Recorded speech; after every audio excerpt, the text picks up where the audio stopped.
উপস্থিত আছেন এই গ্রাম পঞ্চায়েতের মাননীয় প্রধান, যার সুদক্ষ নেতৃত্বে এই গ্রাম পঞ্চায়েত কোটি কোটি পায়ে এগিয়ে যাচ্ছে, শ্রদ্ধেয়া সন্ধ্যারানী নাথ মহোদয়া। মঞ্চে উপস্থিত আছেন ভারতীয় জনতা পার্টির একনিষ্ঠ কর্মী তথা এই গ্রাম পঞ্চায়েতের মাননীয় উপপ্রধান শ্রদ্ধেয় রসময় নাথ মহোদয়। উপস্থিত ভারতীয় জনতা পার্টির দুর্দিনের কার্যকর্তা, দীর্ঘদিন যারা ভারতীয় জনতা পার্টির পতাকাকে হৃদয়ে আগলে রেখে সিপিআইএম এর রক্তচক্ষু উপেক্ষা করে সংগ্রাম করে গেছেন শ্রদ্ধেয় দাদা রণধীর নাথ মহোদয়, কদমতল এই 54 মণ্ডলের মাননীয় সাধারণ সম্পাদক। উপস্থিত যিনি আপনাদের সামনে দৃপ্ত কণ্ঠে আলোচনা রেখেছেন আমাদের শ্রদ্ধেয় দাদা সোশ্যাল মিডিয়ার মাননীয় জেলা ইনচার্জ শ্রদ্ধেয় অনন্ত দাস মহোদয়। উপস্থিত যিনি সঞ্চালনা করছেন একাধারে কিষাণ মোর্চার মাননীয় মণ্ডল সম্পাদক শ্রদ্ধেয় অসিত নাথ মহোদয়। উপস্থিত এই গ্রাম পঞ্চায়েতের যারা প্রতিনিধিরা উপস্থিত আছেন মাননীয় লালমোহন নাথ মহোদয়, মাননীয় চিত্তরঞ্জন নাথ মহোদয় এবং মাননীয় আভারানী নাথ মহোদয়া।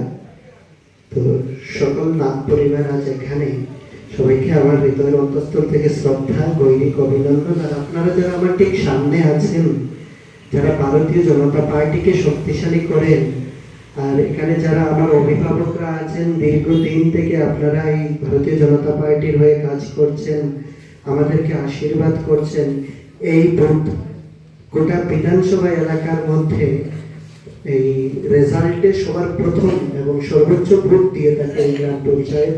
এই গ্রাম পঞ্চায়েতের আপনারা ভোটার, আপনারা গর্বিত ভোটার। আপনারা প্রত্যেকে মাননীয় নরেন্দ্র মোদীজির হাতকে শক্ত করেন। ডক্টর মানিক সাহাজি এই রাজ্যের মুখ্যমন্ত্রী, ওনার হাতকে শক্তিশালী করেন। আপনাদেরকে আমার হৃদয়ের অন্তঃস্থল থেকে শ্রদ্ধা প্রণাম। দীর্ঘক্ষণ আলোচনা হয়েছে। আজকে মূলত যে আলোচনার বিষয়, এই আলোচনার বিষয়টা হলো রেগা পরিবর্তন হয়ে গেছে। সিপিআইএম বলছে রেগা শেষ হয়ে গেছে, আর আপনারা কাজ পাবেন না। আর বিজেপি বলছে যে জি রামজি এসেছে। ঠিক আছে, যার আনুষ্ঠানিক উদ্বোধন হবে আগামী কালকে, এর আনুষ্ঠানিক উদ্বোধন হবে। কোন জায়গার মধ্যে হবে আপনারা সবাই জেনেছেন? কেউ জানেন?